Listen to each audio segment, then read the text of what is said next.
Hey guys, Assalamu alaikum.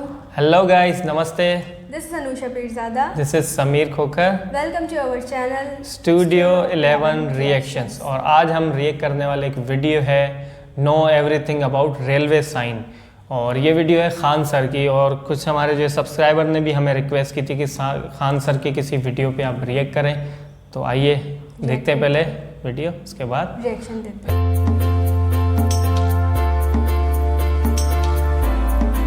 जय हिंद। इस video में हम देखेंगे कि ट्रेन के छत पर लगी ये जालीनुमा आकृति आखिर ये क्या करती है, और चोरी से बचने के लिए रेलवे ने अपने पंखों को 110 वोल्ट क्यों कर दिया, और ट्रेन का जो एसी होता है ये कितने टन का होता है, इसकी क्षमता कितनी होती है, और ये इसके नीचे इस तरह से सिलिंड्रिकल ड्रम क्यों लगाए रहते हैं। कोच के बाहर यहाँ लिखा रहता है साइड फिलिंग, इसका मतलब क्या होता है, और यहाँ लिफ्ट हियर क्यों लिखा जाता है। रेलवे अपने ट्रेनों में से इस तरह के स्क्रू कपलिंग को हटाकर सीबीसी कपलिंग को क्यों करना चाह रहा है, और ट्रेन के अंदर लगे इस लाइट्स का मतलब क्या होता है जो बीच में लगे रहते हैं। साथ ही रेलवे अपने टॉयलेट को जो सीडीटीएस टॉयलेट थे इसको हटाकर ये अभी कन्वर्ट करने जा रहा है बायो टॉयलेट में।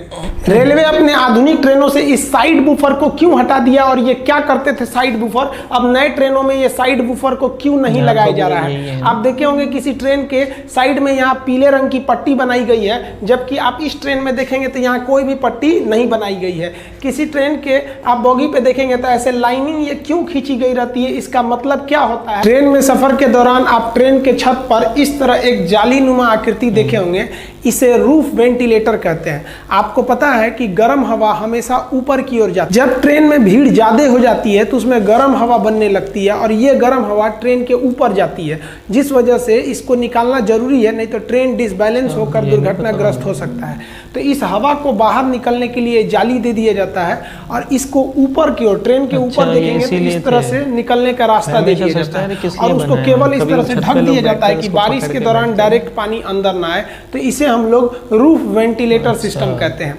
आप एक और चीज देखे होंगे कि ट्रेन के पंखे या बल्ब आपके घर में बिजली से नहीं चल सकते हैं। इसका सबसे बड़ा रीजन क्या है कि पहले लोग ट्रेन की लाइट पंखे चोरी करके लेके चले जाते थे, तो रेलवे ने दिमाग लगाया। रेलवे ने कहा कि लोगों को घर में या तो 220 वोल्ट की एसी करंट रहती है, और लाइट कट जाती है तो लोग डीसी चलाते हैं। तो डीसी अमूमन 12 वोल्ट का रहता है, मीडियम लेवल की कोई भी मशीन 24 वोल्ट की बड़ी चीजें रहती हैं, और 5 वोल्ट के छोटे छोटे खिलौने वगैरह रहते हैं। यानी रेलवे समझ गई कि एसी अगर घर में चाहिए तो 220 वोल्ट, और डीसी चाहिए तो 24 या 12 चाहिए।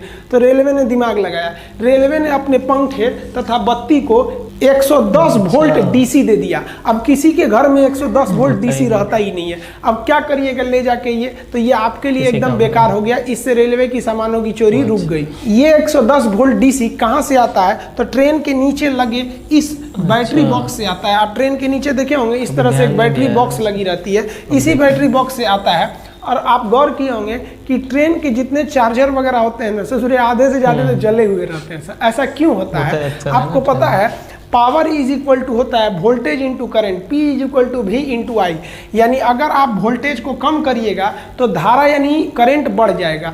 अब ट्रेन में 110 वोल्ट रहता है और घर में 220 वोल्ट, यानी ट्रेन का वोल्टेज कम है, तो वोल्टेज कम होने से उसमें धारा बढ़ जाती है। इस वजह से तार के जलने की समस्या ज़्यादा बढ़ जाती है। इसलिए आप देखेंगे ट्रेनों में लिखा रहता है कि रात 10 बजे से सुबह 6 बजे तक मोबाइल इत्यादि को चार्ज में न लगाएं। ऐसा इसलिए लिखा जाता है कि चार्ज में लगाकर अगर आप सो गए हैं तो ज़्यादा देर तक उसमें सप्लाई रहेगी, तो बहुत ज़्यादा धारा जाने से उसमें आग लग सकता है। कोच के अंदर की बैटरी को स्ट्रेंथ को चेक करने के लिए इस तरह से एक इंडिकेटर लगा दिया जाता है। आप ट्रेन में देखे होंगे ऐसे इंडिकेटर लगे रहते हैं। ग्रीन का मतलब एकदम मेंटेन है बैटरी, कोई दिक्कत नहीं है। येलो चार्जिंग मूड में रहती है, और अगर रेड जलने लगा है तो समझ जाइएगा कि भाई आपका जो बैटरी है वो डिस्चार्ज हो रहा है। ट्रेन कोच का जो बैटरी होता है वो डीसी देता है, और ये जो डीसी होते हैं ये कम वोल्टेज पे दिए जाते हैं, लगभग 110 वोल्ट पर दिए जाते हैं। आपको पता है कि जब भी वोल्टेज कम रहता है तो धारा ज़्यादा हो जाती है, और वहाँ शॉर्ट सर्किट का डर होता है। आप ट्रेन पर पायदान के पास देखिएगा, एक और लिखा रहता है साइड फिलिंग और एक और लिखा रहता है लिफ्ट हियर। वो कहीं भी लिखा रहता है, मतलब जनरली ये पायदान के पास लिखा जाता है। इसका मतलब क्या होता है, तो पहले लिफ्ट हियर समझिए। लिफ्ट का मतलब उठाना, यहाँ से उठाइए, यानी यहीं से बॉगी को उठाया जाता है, ऊपर कोच को अलग कर करने के लिए, जैसे मेंटेनेंस के लिए ट्रेन जाती है तो उसके बॉगी को उठा लिया जाता है, मतलब कोच को उठा लिया जाता है, अब बॉगी को साइड में कर दिया जाता है। तो उठाने के लिए आखिर कहाँ पर आप क्रेन फंसाइएगा, वहीं ना फंसाना होगा, पता चला कहीं और फंसा देंगे तो अंदर का कोई इंस्ट्रूमेंट टूट जाएगा। तो फंसाने वाले जगह को इंडिकेट करने के लिए लिखा रहता है लिफ्ट हियर। यहाँ देखिए उठा लिया गया, ये ऊपर उठ गया और इसकी जो बोगी जिसमें चक्का रहता है उसे बोगी कहते हैं, बोगी बाहर निकल जाएगी। अब साइड फीलिंग का मतलब समझते हैं। साइड फीलिंग का मतलब होता है, साइड मतलब इस साइड से, फीलिंग मतलब भरिए। ये पानी भरने के लिए जगह दिया होता है साइड फीलिंग, ताकि टंकी में पानी को आप भर सके। पानी भरने की व्यवस्था रेलवे के हर स्टेशन पे नहीं रहते हैं, बड़े बड़े स्टेशनों पर इसकी व्यवस्था रहती है। इसके लिए आप देखेंगे 4 इंच मोटा एक पाइप रहता है, जिसमें से ये फ्लेक्सिबल पाइप निकले रहते हैं। इन पाइप की मदद से हम यहाँ से रेलवे का कोई स्टाफ इस साइड फीलिंग जहाँ रहता है वहाँ उस पानी को भरने लगता है। ये पानी कहाँ जाता है, तो ये उस कोच के टंकी में जाता है। एक कोच में 4 टंकी रहती है, 2 इस साइड के बाथरूम में, हर बाथरूम की टंकी अलग रहती है। तो 2 इस साइड में, 2 इस साइड में रहती है, यानी टोटल 4 टंकी रहती है। और एक टंकी की जो कैपेसिटी होती है वो 500 लीटर रहती है, और इसको भरने में 20 मिनट का समय लगता है।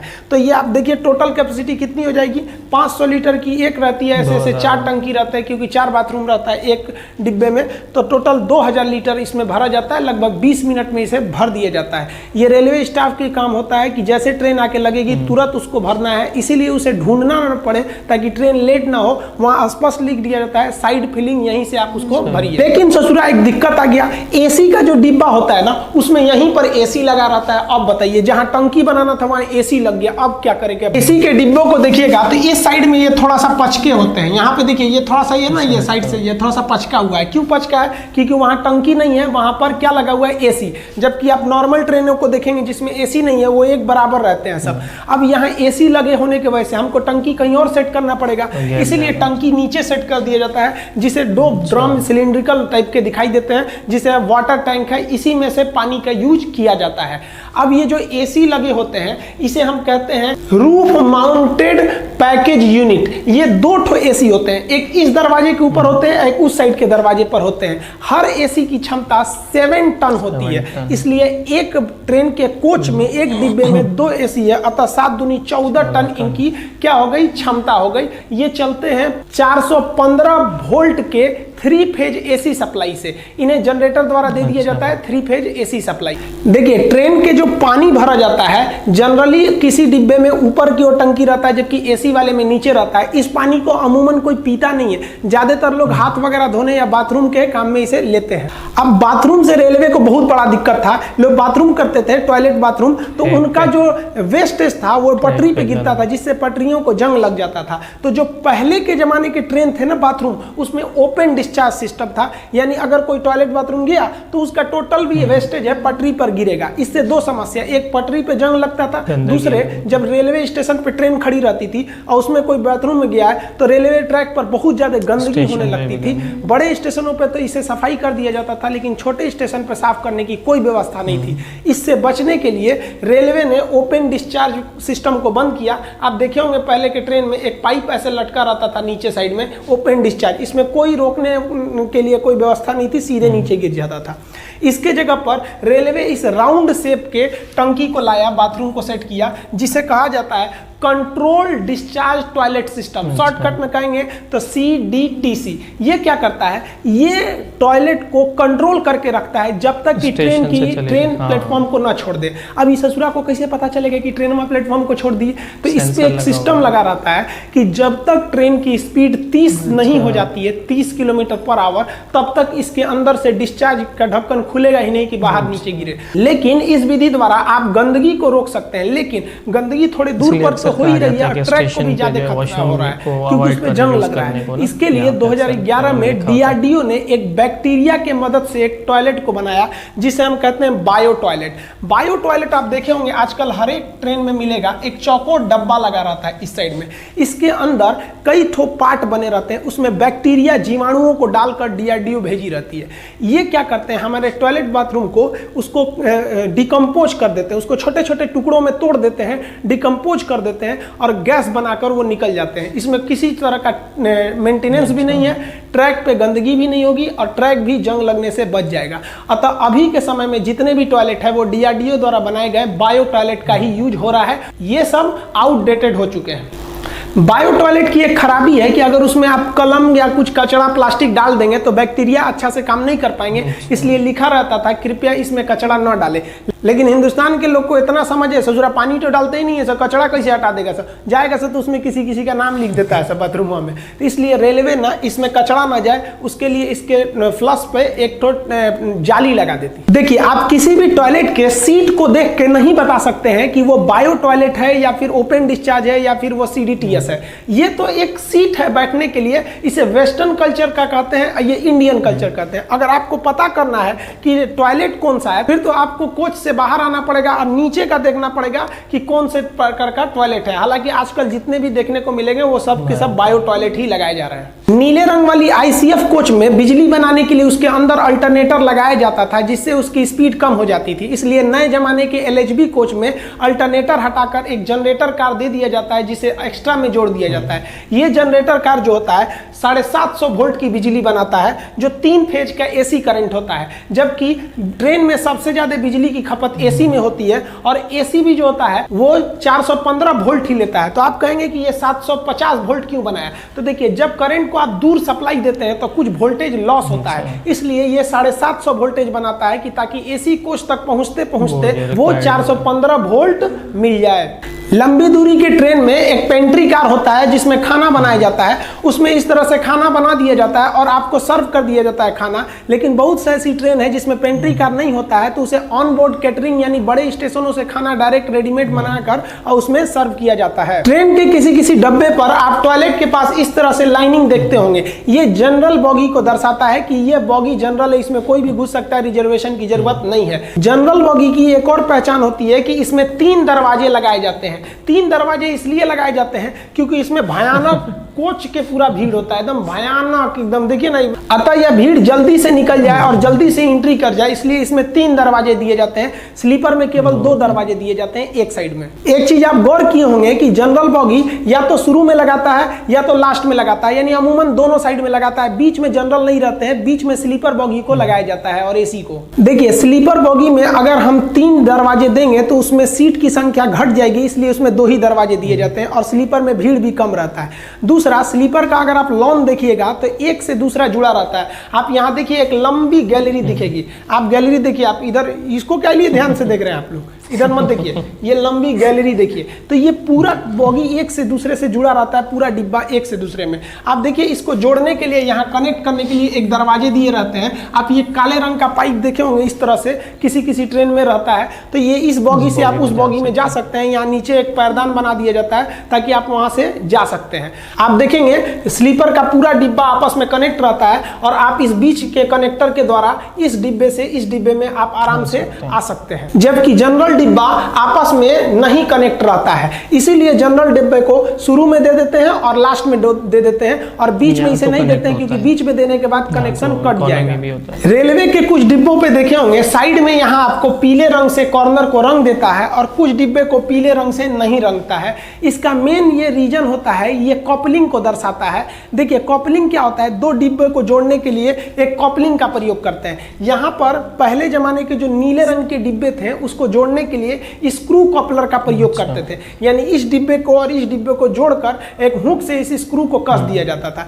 इसमें समस्या क्या होती थी, कसने का तो कस दिए, जब ट्रेन चलती थी तो उसमें तनाव रहता था, लेकिन जब ट्रेन रुकती थी तो रुकने के बाद से ये स्क्रू नीचे हो जाता था और ये डिब्बा उस डिब्बे पर चढ़ने का डर होता था, टकरा मत जाए। तो इस टकराने को रोकने के लिए इसमें 2-2 ठो साइड बफर लगाए जाते थे। ये साइड बफर ये इतना सब रहता है, बचपन में हम लोग कहते थे कि चुंबक है, ये चुंबक नहीं है, स्प्रिंग है कि अगर ट्रेन रुक गई स्क्रू कपलिंग से तो ये डिब्बा उस पे ना चढ़ जाए, तो ये इस पे चढ़ेगा तो ये साइड बफर जो है आपस में टकराएंगे, इसमें स्प्रिंग लगा रहता है, ये कुछ अंदर घुस जाएगा और फिर ये उसको ढकेल देगा। इस तरह से ये एक दुर्घटना को रोक सकती थी, लेकिन इसमें झटके ज्यादा लगते हैं। दूसरा एक और डीमेरिट है कि इसमें आपको लोहे की बर्बादी है। दो तो साइड बफर जोड़ रहे हैं इतना हैवी, फिर इस डिब्बे को जोड़ने के लिए स्क्रू कपलिंग का प्रयोग कर रहे हैं। तो इतना क्यों किया जाए? तो रेलवे ने दिमाग लगाया, उसने ये बिना पीला पट्टी वाले की जगह पे एक पीला पट्टी वाला लाया और उसको उसने बदल दिया सेंटर बफर कपलर में। नए जमाने के जितने भी LHB कोचेज हैं, इसमें आप कहीं पे भी देखिए यहाँ साइड बफर नहीं मिलेगा आपको, बल्कि इसका जो कपलिंग होता है LHB का वो होता है सेंटर बफर कपलिंग। यानी इसके बीच में ही जो बफर यानी स्प्रिंग लगाना होता है उसी के मुंह पर एक क्या कर देते हैं, कपलिंग भी जोड़ देते हैं। यानी वही डिब्बे को जोड़े रहता है और वही स्प्रिंग का भी काम करता है। आप देखिए इसी को हम लोग कहते हैं सेंटर बफर। देखिए ये शुरुआत का हिस्सा किसका काम कर दिया, ये बफर का काम कर दिया यहाँ पर, यानी स्प्रिंग सॉकर का काम कर दिया, झटका नहीं देगा। और बीच में ये वाला मोटा सा हिस्सा ये किसका काम कर दिया, कपलिंग का। तो ये शुरुआती भाग इसका कपलिंग का है और पीछे का भाग बफर का है। तो इसे हम कहते हैं CBC यानी सेंटर बफर कपलर। इसमें क्या होता है, ये ज्यादा अच्छा माना जाता है। इससे एक्सीडेंट होने के बाद ट्रेन को इधर उधर छटकने का मतलब डिब्बा को बिखरने का डर नहीं रहता है, एक ही जगह रहता है और ये ज्यादा झटके को एब्जॉर्ब कर लेता है। तो जिस डिब्बे में सेंटर कपलिंग यानी CBC होता है उसका कोना पीले रंग से रंग दिया जाता है और जिसमें नहीं रहता है उसको नहीं रंगा जाता है। तो ये जो सेंट्रल कपलिंग था यानी CBC, तो जितने भी LHB कोच आए थे नए जमाने के उसमें ये ऑलरेडी इनबिल्ट था। लेकिन जो पुराने ज़माने के ICF कोच थे उसमें आज भी साइड बफर का यूज होता है। तो रेलवे इन साइड बफर को हटा रही है। तो जैसे इसमें देखिए इसका साइड बफर को काट दिया गया है। तो इसको देखा गया रेलवे द्वारा कि इस डिब्बे की अभी आयु है, इसका एज है, बस इसमें प्रॉब्लम है इस साइड बफर और स्क्रू कपलिंग से। तो इसके स्क्रू कपलिंग को हटा दिया गया और साइड बफर को हटा दिया गया और इसमें CBC यानी सेंटर कपलिंग को जोड़ दिया गया। इसकी पहचान आराम से कर ली जाए इसलिए इसके साइड में आप दिखेगा पीले रंग का पेंट कर दिया गया है ताकि इसकी पहचान हो सके। आप इस ICF कोच को देखिए, इसमें किसी भी तरह का यहाँ साइड में पीले रंग का कोई निशान नहीं है, अतः इसमें अभी भी आपको साइड बफर दिखाई देगा। इसमें साइड बफर है और ये स्क्रू कपलिंग का प्रयोग कर रहा है। और LHB की तो बातें नहीं करिए, इसमें तो CBC देता ही है। आप ट्रेन के डब्बे पर कुछ नंबर लिखे देखे होंगे, इसे हम कोच नंबर कहते हैं। ये 5 डिजिट यानी 5 अक्षर का होता है। शुरुआत के जो 2 डिजिट होते हैं ये इस साल को दर्शाते हैं कि किस साल में ये कोच बना हुआ है, और लास्ट के जो 3 डिजिट होते हैं वो टाइप को दर्शाते हैं किस टाइप का ये कोच है। जैसे इसके शुरू में लिखा है 04 यानी ये 2004 का बना हुआ है। लास्ट में पढ़िए 052, ये AC कोच को दर्शाता है। देखिए AC कोच 1 नंबर का डिब्बा माना जाता है, तो 1 से लेकर 200 तक का नंबर ये AC कोच को दर्शाते हैं, 1 से लेकर 200 तक का। तो आप बताइए 52 किस में आएगा, 1 से लेकर 200 के बीच में, यानी ये AC डिब्बा है। और शुरुआत का 2 अक्षर 04 ये बता रहा है कि 2004 का बना हुआ है। अब AC के बाद सेकंड नंबर आता है किसका, स्लीपर का। तो 1 से 200 AC हो गया, तो 200 से लेकर 400 तक स्लीपर होगा। स्लीपर बोगी 200 से 400 होगा। अब देखिए इसमें लिखा है 98 335। तो 98 क्या है कि ये डिब्बा भैया 1998 का बना है, 335 तो ये 200 से 400 के बीच में आएगा। ये कौन सा है, तो स्लीपर को ये दर्शा रहा है। अब स्लीपर के बाद आता है आपका जनरल। तो जनरल कहां से होगा, तो भाई 1 से 200 AC हो गया, 200 से 400 स्लीपर हो गया, तो 400 से लेकर 600 के बीच में आपका जनरल डिब्बा आ जाएगा। आप यहां पर ये लिखा है, हम यहां बड़ा लिख देते हैं 12429।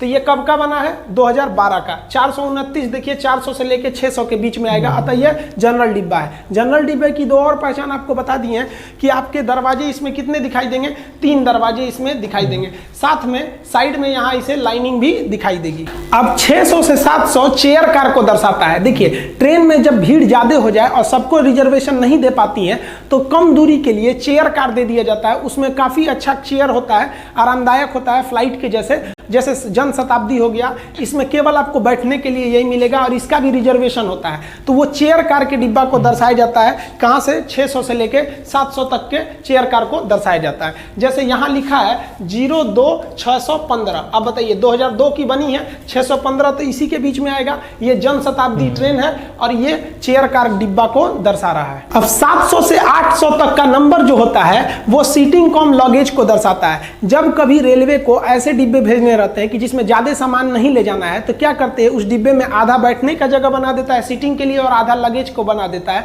और इसी को हम लोग कहते हैं सीटिंग कम लगेज। इसका नंबर 700 से 800 के बीच में होता है। आप यहाँ पढ़िएगा, लिखा है 08701, तो आप बताइए 701 तो 700 और 800 के बीच में ही आएगा। अतः यह सीटिंग कम लगेज है, आधा जो लगेज होगा और आधा में आदमी बैठेंगे। तो इसको जनरली रेलवे क्या करती है कि इसको विकलांग श्रेणी में डाल देती है, क्योंकि हैंडीकैप की संख्या कम होती है तो उनको इसी में डाल देती है कि भाई आप इसमें सेफ रहिए। तो ये आप इसको पहचान सकते हैं, ये 2008 का है।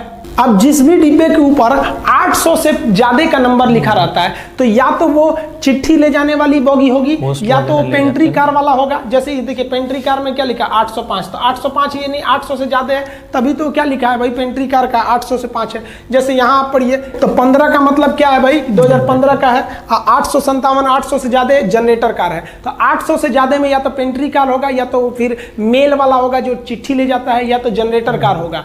आप यहाँ एक चीज देखेंगे, यहाँ सी लिखा हुआ है। सी किस चीज को दर्शा रहा है कि कॉपलिंग को दर्शा रहा है कि ये सीबीसी कॉपलिंग है और इसमें साइड बफर नहीं लगा है। अब ट्रेन के लास्ट में एक क्रॉस बना रहता है जो ये बताता है कि पूरी ट्रेन जा चुकी है, यही लास्ट डिब्बा था। और यहाँ लास्ट में आपको एलवी लिखा रहता है। एलवी का मतलब होता है लास्ट व्हीकल, यानी आखिरी डिब्बा अब निकल गया है, टेंशन फ्री। ट्रेन कहीं से टूटी नहीं है बीच से, आप टेंशन फ्री रहिएगा।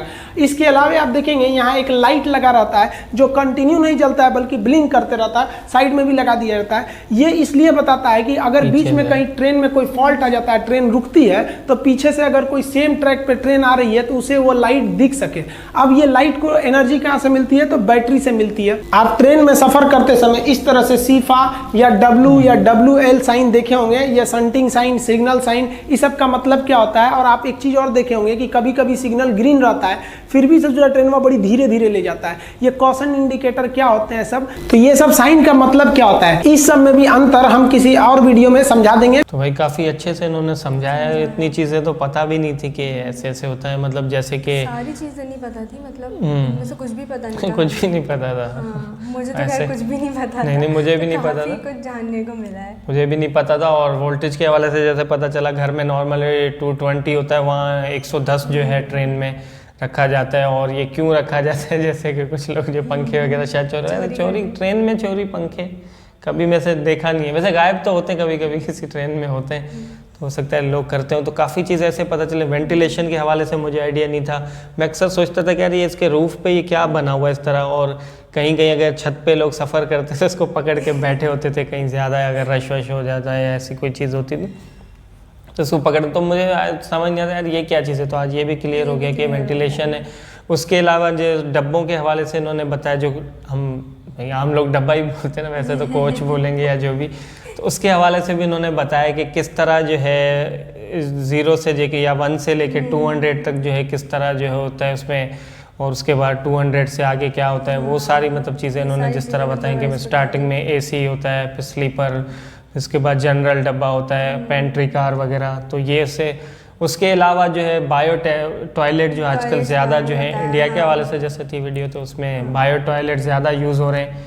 और पहले उससे पहले जो है नॉर्मल दूसरे जो सिस्टम था तो वो गंदगी भी होती थी, पटरियों पे भी जंग भी लगता था, उससे जो है पानी वानी और सब जो गंदगी गिरती थी, तो वो काफ़ी चीज़ें पता चली। उसके अलावा जो है इन्होंने CBC के हवाले से बताया, वो जो जॉइंट हम तो मतलब आम जबान में हम समझते मैग्नेटिक लगा हुआ है या, तो उस हवाले से उन्होंने बताया कि हाँ स्क्रू था, फिर ये किस तरह जो है उसको CBC को किया जाता है।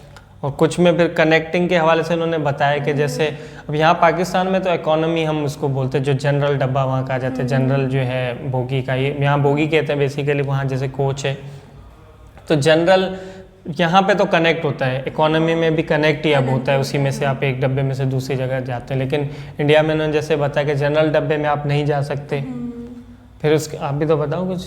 हाँ बता रही हूँ मैं भी साथ सो रही थी नहीं मुझे अच्छा एक और चीज़, वो जो पीछे उन्होंने बताया ना वो रॉन्ग का क्रॉस साइन, वो मेरा, मैं जब भी कोई ट्रेन देखती थी ना, वो कहती थी यार ये क्यों, मतलब ट्रेन खराब है क्या है, क्यों क्रॉस का निशान होता है। लेकिन उन्होंने ये चीज़ भी क्लियर कर दी। और बड़ा मजाक के साथ उन्होंने बोला कि कट नहीं गया डब्बा, ट्रेन खत्म हो गई, ये आखिरी मैं भी यही समझती थी कि शायद इस तरह। और उसकी लाइट को कभी मैंने नोटिस नहीं किया, एक लाइट भी इसके बीच में इन्होंने निशान के पास जो है हाँ वो ब्लिंक होती है कि अगर कहीं ट्रेन रुक जाती है, कोई इमरजेंसी हो तो पीछे आती है ट्रेन को पता चले कि ट्रैक पे जो है ट्रेन है। और फिर उन्होंने वो उसका भी बताया जर्नल का कि उस पर 3 डोर होते हैं। हाँ, जनरल में तीन डोर होते हैं और नॉर्मल उसमें जो 2 डोर होते हैं, लेकिन जनरल में 3 होते हैं कि जल्दी से निकलो भाई, भागो, खाली बहुत करो। रश हो जाता है अंदर। हाँ, जनरल में ज़्यादा जो है रश होता है, तो हड़ाउड़ी भी ज़्यादा होती है फिर लोगों को। बाकी तो उसमें हाँ, स्लीपर में एसी वगैरह बिजनेस में तो लोग फिर थोड़ा सा जो है ना आराम से थोड़ा अपने एक स्टाइल से निकलते हैं ना, यहाँ तो भाई भाग तो काफ़ी मतलब इतने ज़ाहिर है ये रिसर्च है, इतनी रिसर्च इन्होंने की है और एक एक चीज़ के बारे में इस तरह कुछ साइन भी, वो जो लाइंस होती हैं इस तरह कुछ थी येलो और उस तरह, जो मेरे ख्याल में वो भी जो है इसी को जनरल डब्बे के हवाले से ही वो करती है जिस इसको। तरह नंबर समझा रहे थे मुझे ऐसा लग रहा था मैं मैथ समझ रही हूँ। नहीं बहुत अच्छे उनकी वीडियोस हमेशा जो है काफ़ी इन्फॉर्मेटिव होती हैं। और ये वीडियो भी मैंने कहा ये इसलिए चूज़ की, मुझे भी थोड़ा सा जानना था कि रेलवे साइंस किस तरह के होते हैं और ज़्यादातर ऐसे साइंस होंगे जो इंडिया में स्पेशली जो यूज़ होंगे। कुछ आप लिफ्ट वाला भी था, एक लिफ्ट करने के हिसाब से वहाँ जो वो जाती है, क्या कहते हैं वहाँ पे जो गैराज कह लें या उसका मुझे एक्चुअल लफ्ज़ याद नहीं आ, माइंड में नहीं आ रहा, जहाँ पे जाके जो है ट्रेन्स वगैरह के इनकी जो है सर्विस होती है। दूसरी चीज़ें इसके अलावा पानी के हवाले से, पानी के हवाले से फिलिंग जो होती है टैंक के हवाले से उन्होंने कहा। लेकिन अब कुछ हाँ एसी वाली जो है एसी डब्बे में जो है एसी कोच में मेरे ख्याल वो नीचे होता है उसके ना, बाकी में तकरीबन ऊपर की साइड पे होता है। और फिलिंग का उन्होंने बताया 20 मिनट में भाई तकरीबन जो है कितने 500 लीटर का एक वॉशरूम के लिए 500 लीटर का टैंक होता है। फिर 2000 जो है लीटर मतलब तकरीबन एक डब्बे में, क्योंकि 4 वॉशरूम्स होते हैं। तो काफ़ी मतलब इन्फॉर्मेशन मिली, काफ़ी ऐसी चीज़ें मिली जो आइडिया। और ये भी पता चल गया कि यार ट्रेन में जो है ना चार्जिंग करना थोड़ा रिस्की है ज़रूर, क्योंकि तार भी जल जाता है या मोबाइल अगर ज़्यादा देर, क्योंकि 110 का वोल्टेज के हिसाब से जो है वो कम ज़्यादा होता है। लाइट्स वगैरह को बताया है कि राइड होता है तो मतलब आपकी बैटरी खत्म होने वाली है। हाँ वो तो यहाँ पे तो शायद इतना नहीं होता है इनमें हमारे पास ट्रेन में। लेकिन ये कि अच्छा यहाँ पे जैसे ज़्यादातर जो है कैटेगरी इस तरह होती है, जैसे वहाँ जनरल कहा जाता है, यहाँ इकोनॉमी बोलते हैं। वहाँ पे जैसे एसी या वो था स्लीपर था, तो यहाँ पे भी स्लीपर ही है, बाकी एक बिज़नेस क्लास जैसे कहा जाता है। तो इसी तरह कैटेगरीज़ हैं यहाँ पे। और बाकी पार्लर कार कहा जाता है, जैसे इसमें भी जो है मेरे ख्याल में वो था, उसका कुछ और नाम इसमें वीडियो में उन्होंने बताया था। लेकिन यहाँ हमारे यहाँ जो सीट बाय जैसे एरोप्लेन की सीट्स होती है इस तरह सीट्स होती हैं, तो वो उसको पार्लर कार कहा जाता है। हाँ लेकिन वो छोटे रूट के हिसाब से ज़्यादा होता है, क्योंकि लॉन्ग रूट पे तो आप फिर इस तरह नहीं बैठ के जा सकते। तो काफ़ी अच्छी इन्फॉर्मेटिव वीडियो थी, बहुत ज़्यादा जो है जानकारी हमें मिली इससे और काफ़ी मतलब नॉलेज में इजाफा हुआ। बल्कि इनकी और वीडियोस भी ज़रूर देखेंगे जिसमें और भी काफ़ी ज़रूर इन्फॉर्मेटिव होगी। लास्ट में इन्होंने कुछ और चीज़ें भी कहीं कि कभी कभी ऐसा होता है कि लाइट जो है वो ग्रीन लाइट होती है, थोड़ी लाइट ग्रीन होती है, तो वहाँ फिर भी ट्रेन जो है रुक जाती है। तो उस हवाले से भी वो क्या वजह है वो किसी और वीडियो में शायद बताएंगे। नेक्स्ट वीडियो में बताएंगे, नेक्स्ट नहीं मतलब अपकमिंग कभी किसी वीडियो में शायद इस टॉपिक पे भी ज़रूर बनाएंगे। तो भाई बहुत ज़्यादा जानकारी मिली, बहुत ज़्यादा जो है इसके हवाले। हो सकता है कुछ चीज़ें अभी मेरे माइंड से मिस हो गई हूँ क्योंकि काफ़ी लंबी वीडियो थी, लेकिन काफ़ी देख के इन्फॉर्मेशन मिली, बहुत मतलब अच्छा वो मतलब लगा, नॉलेज मिली और काफ़ी ज़बरदस्त तरीके से।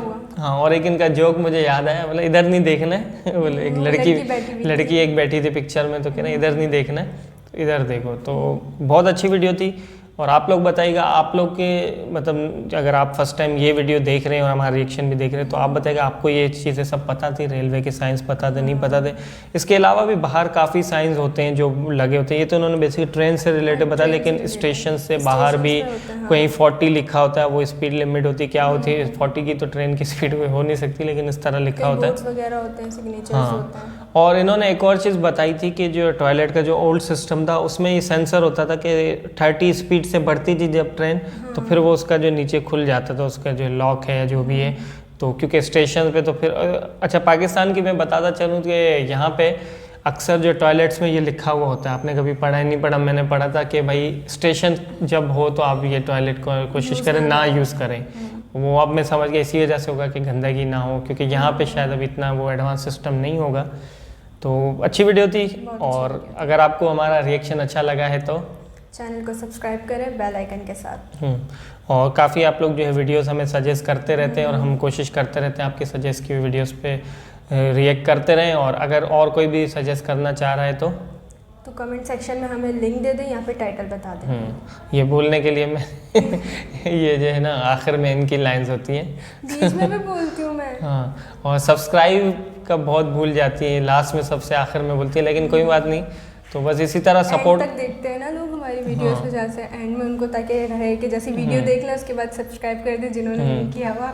तो भाई इसी तरह सपोर्ट करते रहें। और क्या नाम है, हमारा एक और चैनल है, तो हम सिर्फ रिएक्शन नहीं करते, हम व्लॉगिंग भी करते हैं। समीर के रिव्यू, क्या नाम था, समीर के व्लॉग्स, सॉरी समीर के रिव्यूज़ पहले नाम था, चेंज किया था मैंने, समीर के व्लॉग्स। डिस्क्रिप्शन में उसका भी लिंक मिल जाएगा, उसको अगर आप चाहें तो आप विजिट कर सकते हैं। सब्सक्राइब करें ना अगर आपकी मर्जी है। और keep supporting studio 11 reactions. Bye bye.